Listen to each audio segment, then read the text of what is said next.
A couple of months ago, I was going through Denver on the way to Chicago to meet with United Airlines and talk about air service. And there was a sign, maybe you guys have seen it at the airport too, but this stopped me in my tracks because this is pretty much a marketing encapsulation of what the challenge is that small towns and small cities throughout the world face. PGIM says that 60 to 70 million people per year are going to move into cities in the next 2 to 3 decades. That's up to 2 billion people that are going to be moving into cities in the next 3 decades.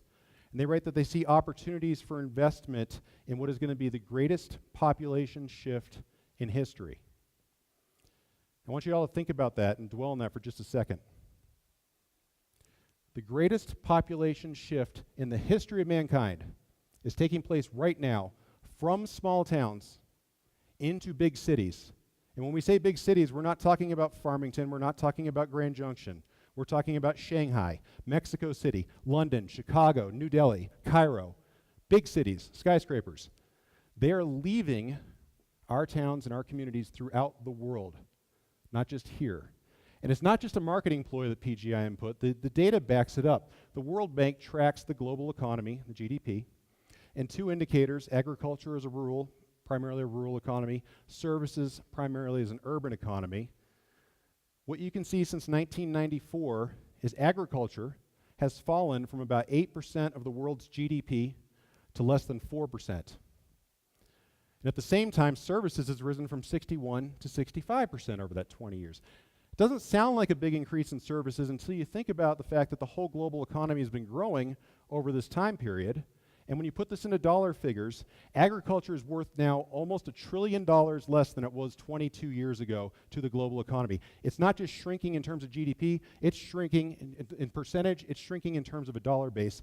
Services has doubled in 22 years. That's the urban shift in the numbers. That is the challenge we face as small towns and small cities, is the relevancy of our economies to the globe and to the world. So how do you stay relevant? How does your small town or your small city stay relevant in the face of this kind of economic pressure that we're seeing throughout the world? There's a lot to unpack in what I'm about to say, but I just want to kind of do a top of the line over the next few minutes. I think there's 3 things every small town and small city should think about.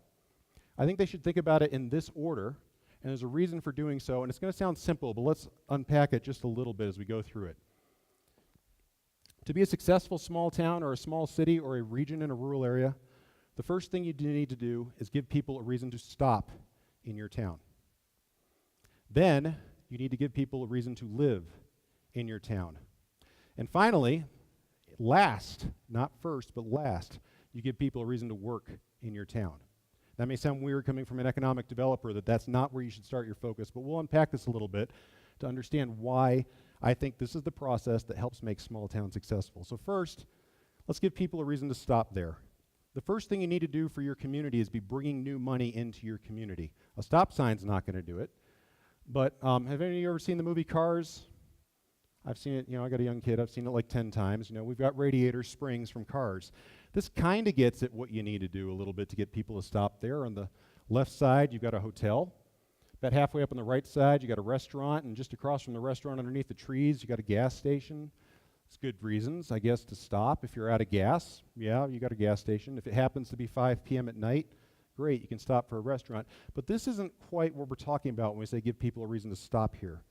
Giving people a reason to stop in your community is giving people the message about what you are as a community, your distinguishing characteristic.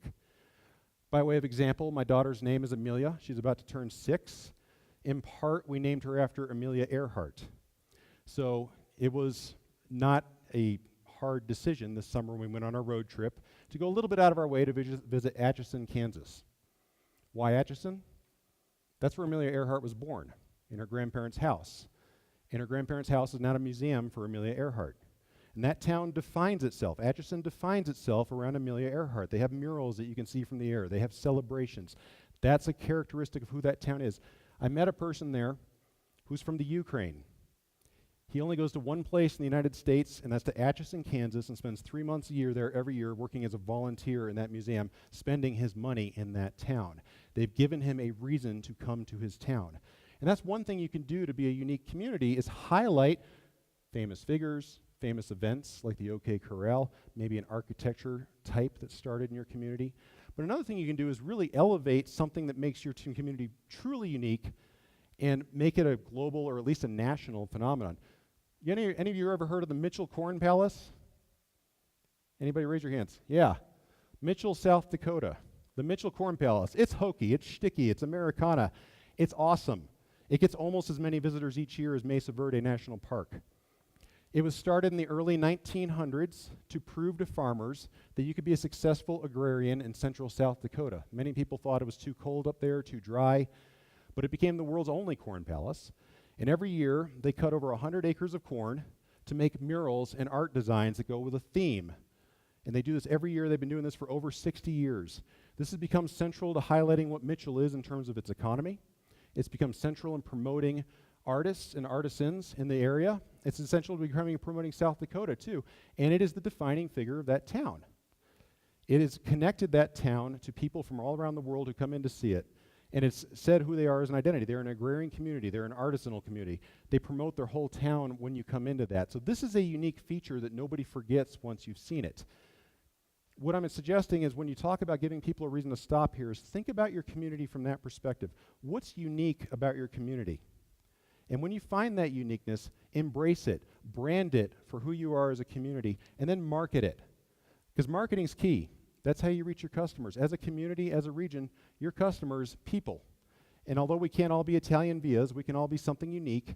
And when you have that brand and you have that marketing, you're going to appeal to those people that share those characteristics, share those values. That's how you get them coming in the front door. Because they're going to know this is the kind of town where they belong. And yes, it does kind of exclude. Some people are going to say, I have no interest in living next to a corn palace. That's okay. Better that they know that now than they find that out 2 years later if they want to make that move. But beyond that is, what are the physical assets your community is going to need to keep people there, to make them want to live there?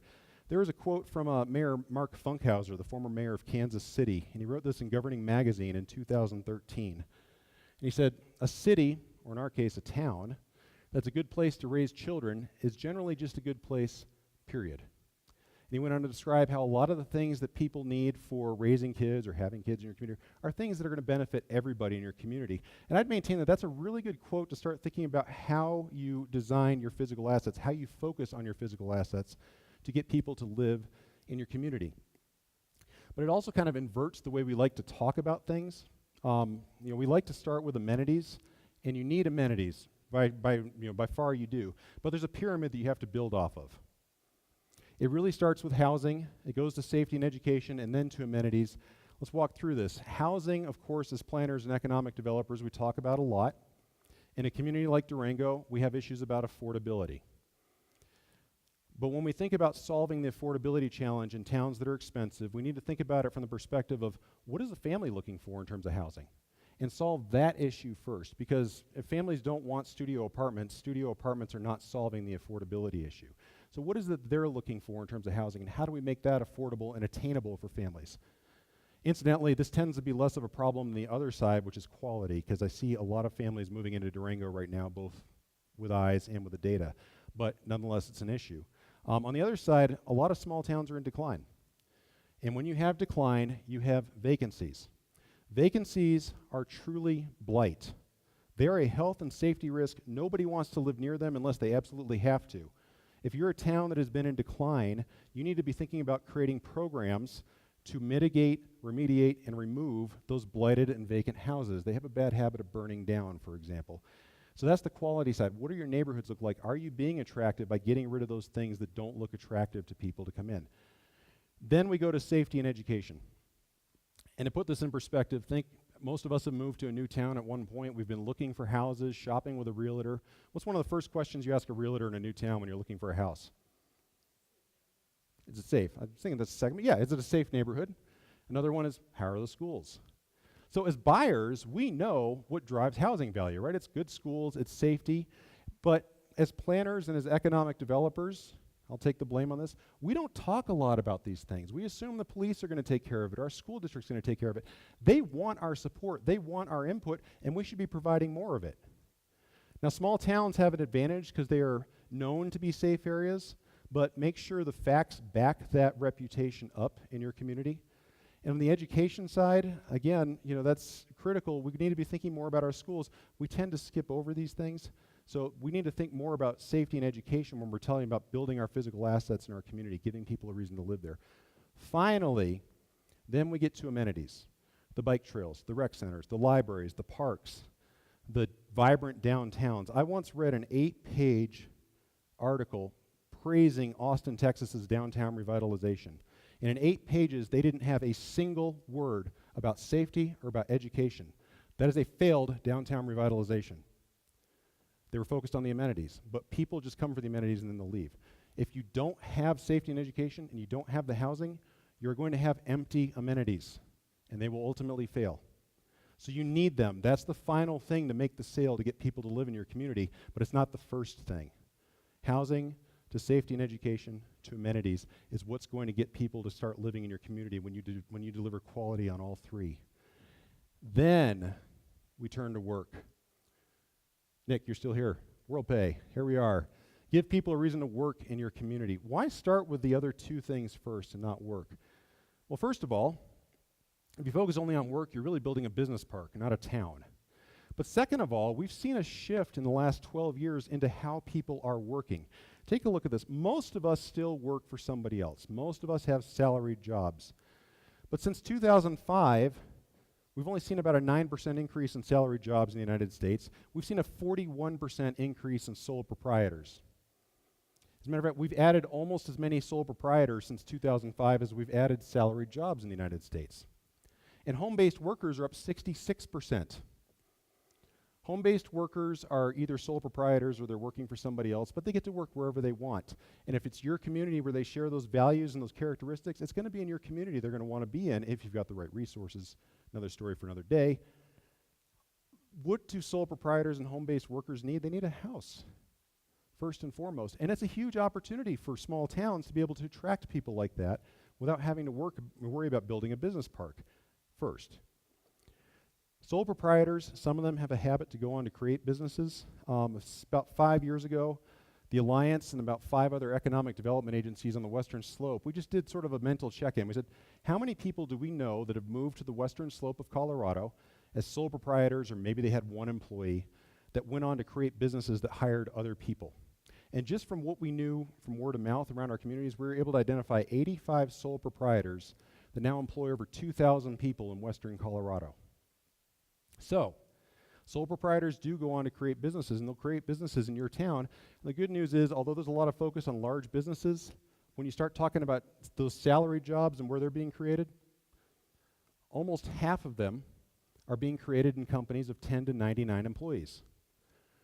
Another 13% are being created in companies with fewer than 10 employees. That's almost 2/3 of all the new salaried jobs in the United States are being created in companies that can fit very comfortably in almost any small town in the United States. Imagine a new 10-person firm in Silverton and what that would do for that community, or a new 50-person firm in Durango or Cortez or Farmington. This is attainable for us. It's not something that's out of reach. So what these small businesses need more than anything else, this is where we face a big challenge in small towns and small cities. For a lot of reasons, they tend not to stay in small towns or small cities. They get pulled out or they move. One of the challenges that a lot of small businesses face is space to grow. That's one that I spend a lot of my time on, and I want to talk about some places that are addressing that. Many people here have pointed out in Grand Junction, for example, they built a new business park, Las Colonias Business Park, to attract outdoor companies. The anchor tenant is Bonsai Design. It was a company founded in Grand Junction, grew. They were looking to leave Grand Junction and possibly leave Colorado until they were able to become the anchor tenant here in this brand new outdoor industry business park. And there's already another company that's located there called Rocky Mounts. And a couple of people said, well, why can't someone do that here in Durango? And the answer is really simple. Someone didn't do that in Grand Junction. They did it collectively. They did it together. Grand Junction committed 15 acres of open space to make this business park. They paid $6 million toward the infrastructure to go into this business park. I mentioned there was an anchor tenant that went in there as well. There were state grants that went in. There are incentives for businesses to locate in there. There's a lot of different things that went to put this business park together and work collectively. Similar story with Colorado Outdoors in Montrose, Colorado. This is a much bigger development. It's going to have a little bit of residential in, retail, commercial, office, industrial, 2 miles of restoration at the Uncompahgre River. An anchor tenant, again, a company that was started in Montrose that was looking to leave the state has become the anchor tenant with a new 40,000 square foot building in that location. Someone didn't do this. It was a collective effort. There is a tax incremental financing district in place there. What that means is if this is how much tax you're getting right now, and this is how much tax you're going to get in the future, that addition goes back to pay for the infrastructure in that development. The city's participating, the county's participating in that TIF, the school district's participating, the fire district's participating in that TIF. The city is also offering $5,000 for every new job created in that business park. And finally, it's in an opportunity zone, which we'll be talking more about in November, so look out for that if you're interested. But again, it was a collective effort. This is an example that you see done over and over again throughout the country, and there's some best practices from it, I think. One, you need to have a willing landowner. Could be the city, could be the county, could be a state agency, could be a private partner. An available developer. Sometimes the developer and the landowner are the same person. Sometimes the anchor tenant and the developer are the same person as well. So an anchor tenant to come in. So it's not just a build it and they will come. Build it because you want them to stay. Finally, there's public participation either in the costs or in the risk that goes into the project. And usually, there's some local economic incentives involved. And do you have to be a town the size of Grand Junction or bigger to pull something like this off? No, you don't. Because right now, the Alliance has been working for 2 years with the town of Bayfield, with a landowner who happens to be a developer, and with CDOT to move forward on a very similar project in Bayfield. Once access is granted to US 160, there's going to be about 120 acres of land available for new development in Bayfield, up to 400 units of housing that's going to be attainable by the standards here in La Plata County. Up to 200,000 square feet of new commercial space, 15 acres of desperately needed light industrial space for our community as well. The school is participating in part of the infrastructure costs. The town will be. The town is going to be seeking grants from the state or federal agencies to help with the infrastructure costs. The developer's participating. And there's a 20,000 square foot anchor ready to go in as soon as ground is broken and as soon as they can go in there. Bayfield has also recently passed both a retail incentive to attract new retailers into the community and a primary employer incentive to try to attract new primary employers too. So that project meets pretty much all the requirements or all the best practices that we see in other communities taking place. It's not a business park, but it's something that we really need here in La Plata County. It's something that can be done. Now, you may wonder, if you're a local government, do we have the money to do this kind of stuff? I'd maintain that you probably do. First of all, some things don't cost money, right? You can help with the zoning, you can help with the permitting, you can help with the annexation. Those things don't really cost money, but you probably have more money than you realize. I mentioned in Bayfield, we've been working on this for 2 years. We've been probably another year or so until ground's broken. That's a lot of time to plan and think about where you can find some money in your budgeting process to contribute. You should be partnering with other public agencies. It's very difficult for any sole public agency in a small town to do something like this on their own. So it really has to be a public-public partnership as well as a public-private partnership. And then as you're building that money supply up from the local area, you can leverage that for grants to further increase the amount of contribution you can make. Incremental tax agreements, whether it's a TIF or it's a development agreement with a developer, that can work where you truly don't have the money ready to go at this point. And most communities don't realize it, but they probably have economic incentives in place, some of which can be very bad. And if you can root those out, that's a great place to find money. I'll give you an example, and this is the fault of us voters in La Plata County. We pay people, we have an economic incentive in La Plata County. We pay people $1.5 million to $2 million a year to shop somewhere else, which kind of goes against what Kimber Lanning talked about last year at our keynote in the summit here, right? We don't have a use tax in place.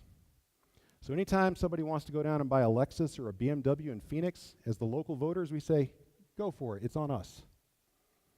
That is something that as voters in La Plata County, myself included, we need to rectify and change.